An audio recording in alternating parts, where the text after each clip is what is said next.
Let me stay on tariffs for one more moment, because we could be hearing from the Supreme Court imminently. And of course, the Supreme Court will issue a ruling on the president's use of tariffs during a, quote, emergency, the IEEPA reason that you've actually issued some of these tariffs. What are your expectations for the Supreme Court? We could hear from them this morning or even tomorrow morning. If they rule against you, what are the alternatives to raise that kind of revenue, hundreds of billions of dollars that you've already been able to do? Well, Maria, I think it's very unlikely that the Supreme Court is going to strike down a president's signature economic policy.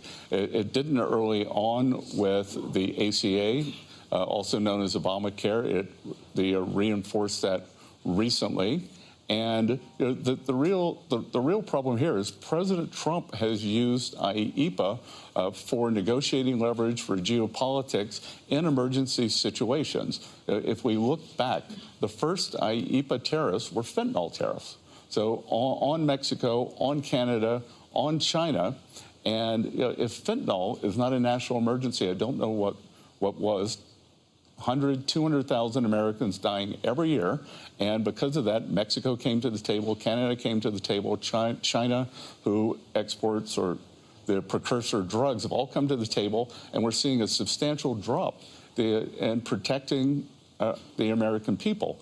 On October 8th, the Chinese government announced rare earth export controls on the entire world, not just the U.S., and which would have caused an industrial meltdown.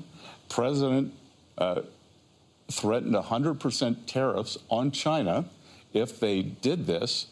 My Chinese counterpart, who's been a very good interlocutor, had gone quiet for a couple of days. Chinese immediately came to the table, and they rolled the export controls out a year.